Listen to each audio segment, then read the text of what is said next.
It's 3 o'clock in the morning, and I'm heading to the airport for a quick one-day trip to try and get some coasters. But these aren't exactly the kind of coasters people make a one-day trip for. It's going to be fantastic.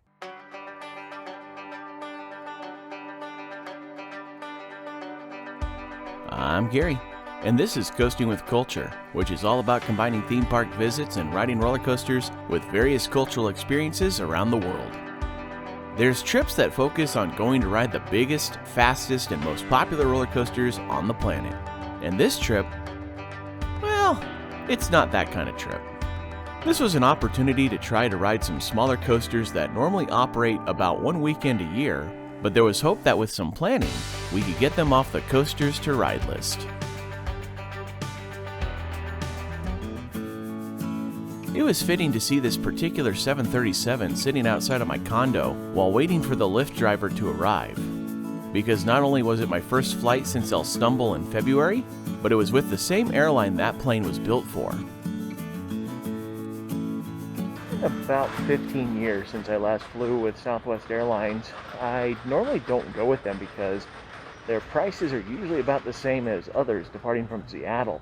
But this was a rare case where it ended up being significantly cheaper to fly with them than with the usuals, Alaska or Delta. And so went ahead and booked a flight with them for the first time in 15 years.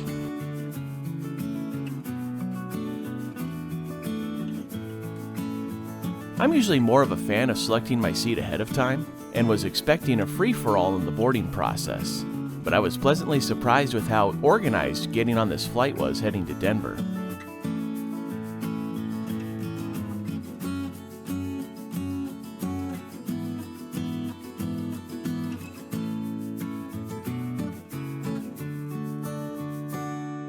What made it even better was that I had a high enough number to manage a window seat, and the plane was light enough to allow for my own row.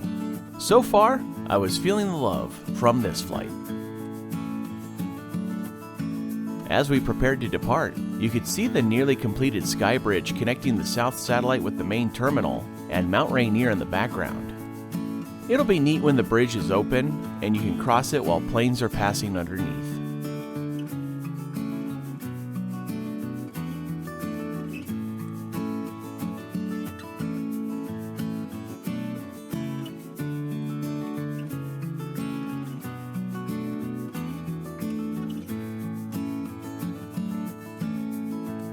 With the northward departure, the views of the Puget Sound and Olympic Mountains were great. And it was neat seeing Mount Baker in the distance to the north as we turned east and continued climbing.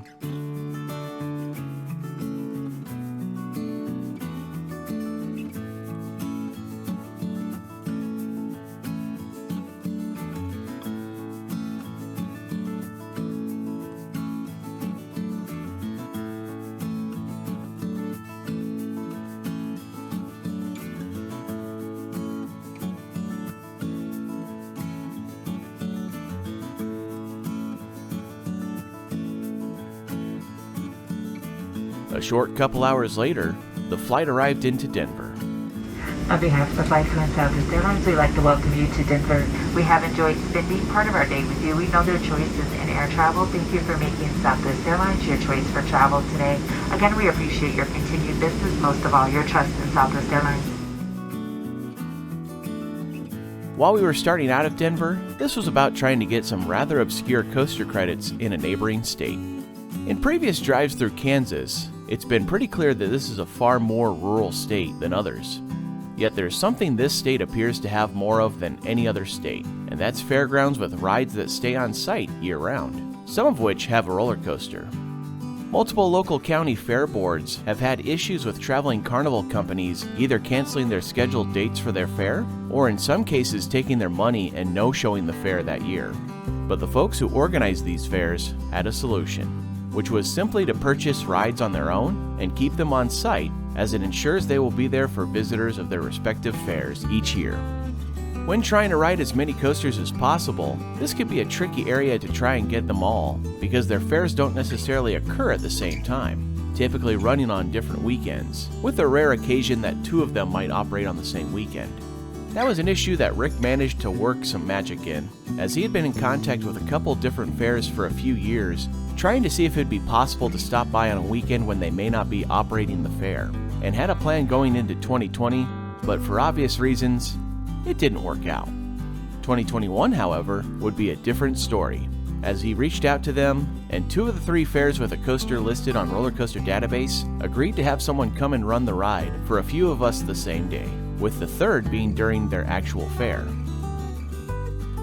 After our stop at Silverwood, Rick flew out to Denver from Seattle to make a few additional credit stops the next day and joined Keith that evening. I had stuck around home because I was planning on working that Friday, but found out that I was granted a day off that I didn't expect. So I got caught up on some things at home before my flight to join Rick and Keith. And we would be joined by Kat, who was coming from her own Midwest coaster run, with a stop in Nebraska the day before. In respects to coaster credit counts, I was certainly outranked by the other 3.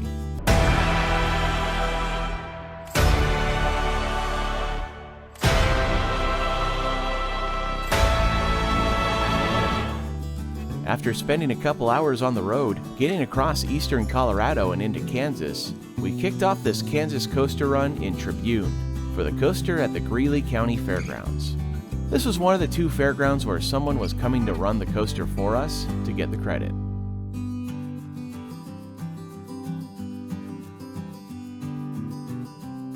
Here in Greeley County, they had one of the newer Alan Herschel Little Dipper coasters.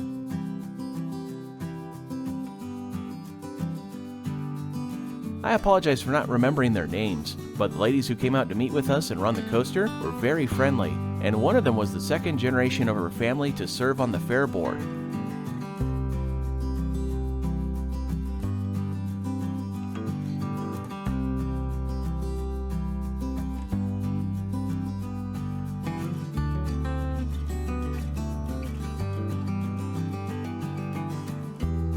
During our conversation, they told us something that we weren't prepared to hear, that there was another fair with a coaster that wasn't previously listed on Roller Coaster Database. With this new information, she reached out to her friend who was part of the fair board for the neighboring Wichita County, and we made our way over to those fairgrounds in the town of Leoti to see what the situation was.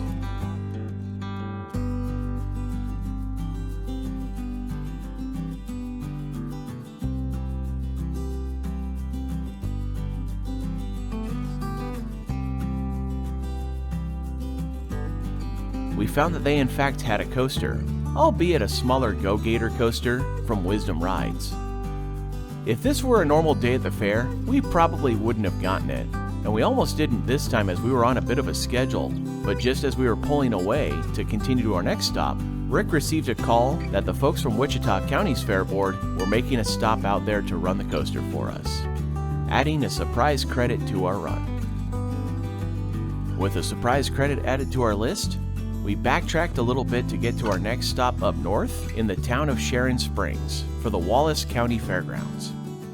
Rick had shared that these folks were some of the most excited for our stop as he had been in touch with them for a while, and they were pretty tickled about folks coming from all over the country wanting to ride their small town coaster.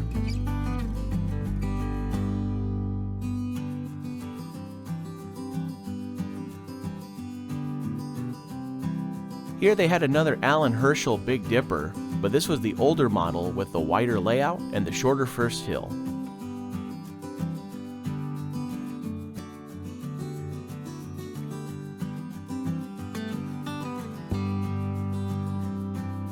Along with members of the Fair Board for Wallace County, we also got to meet one of the cutest representatives of the county, and in chatting with the folks who came to run it, they offered us a chance to take a lap on their train ride as well, with a custom-built engine that was given a unique registration to meet the requirements of Kansas state law. The ride was made even better thanks to its adorable assistant engineer.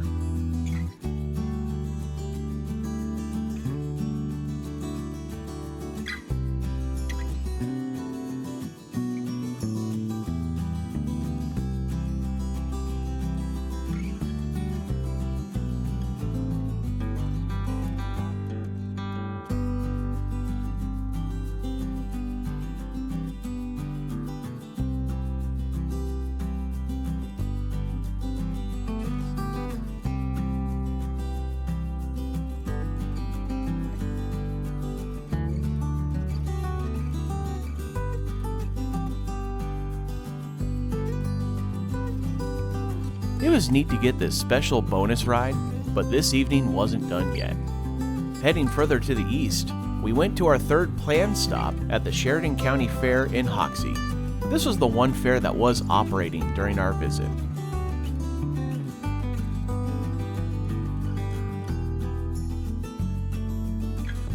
While several of these county fairs in Kansas lack size compared to others around the country, some of them make up for it in the quality of their appearance, and this was a prime example of it. They also had a great turnout for the evening's festivities.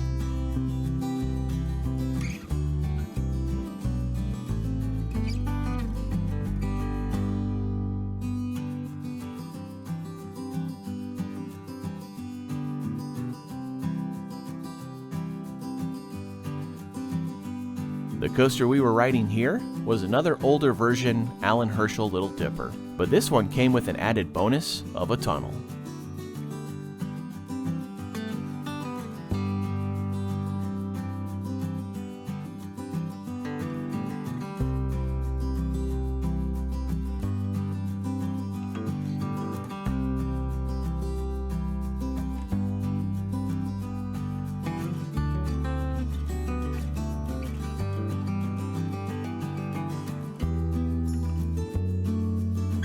As we wandered the fairgrounds, we found some members of the fair board here and had a chat with them about our visit, and they told us about the fair and how many of the items sold to fairgoers were donated to help support it, from the bottles of water to the ground beef for making hamburgers. It was a successful day considering that we managed to get all 3 coasters we had planned plus a bonus credit, but it did lead to a bit of a Pandora's box situation.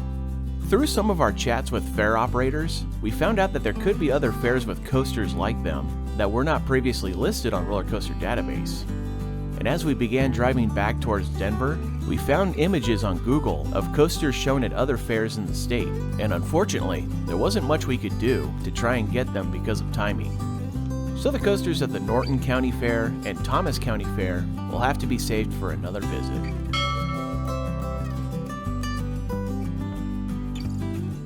On that drive back though, we did find another fairground close to Interstate 70, so we decided to make a small detour into the town of Goodland right off the interstate.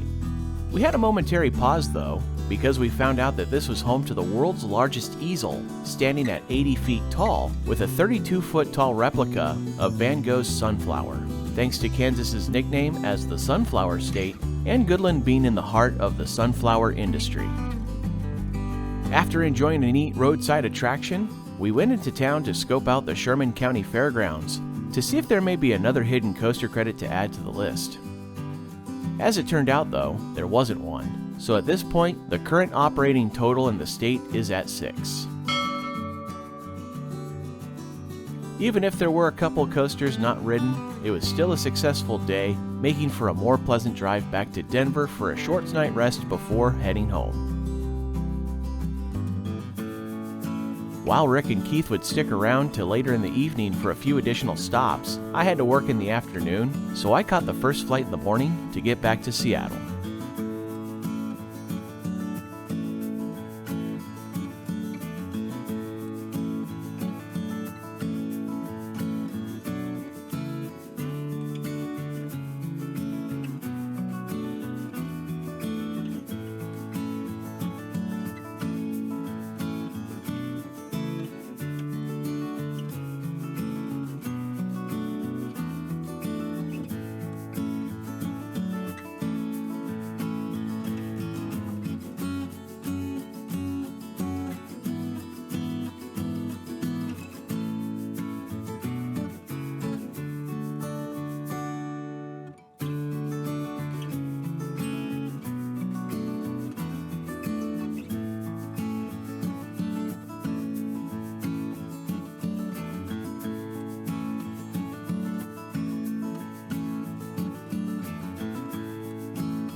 On behalf of this flight crew and the entire Southwest Airlines family, we'd like to welcome you to Seattle. It's certainly been our pleasure serving you this morning. We greatly appreciate you coming back and seeing us here at Southwest Airlines. Go out and make it a great week. Be kind to one another and come back and see us again real soon. Welcome into Seattle.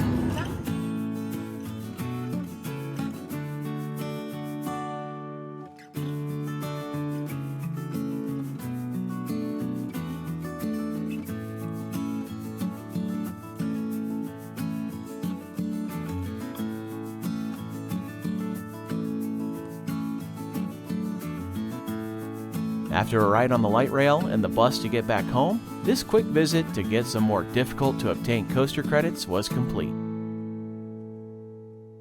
And while these were far from the largest and most impressive coasters, the adventure to get them and the great company made it worthwhile. It was also great getting to chat with the folks who put a lot of effort to run these events and get the support of their local communities to provide an enjoyable time for the locals and a few coaster enthusiasts as well. A special thank you to all the members of the fair boards who came out to run their coasters for our group. We really appreciate your willingness to help us out in our quest to ride as many coasters as possible. Also, a thank you to Rick, Keith, and Kat for the great company and allowing me to join on the fun of this coaster run. Doing these kinds of trips focused on the smaller coaster credits can really make for some great stories, and this one was no different. Thank you for watching this Coastin' with Culture video. If you enjoyed it, please give it a thumbs up and click the subscribe button below to see future videos here on YouTube like these ones, which you may enjoy as well. Additional content can be found at coastinwithculture.com, and you can also follow Coastin' with Culture on Facebook, Instagram, and Twitter for announcements, previews, and updates. Thanks again for watching, and until next time, take care and safe travels.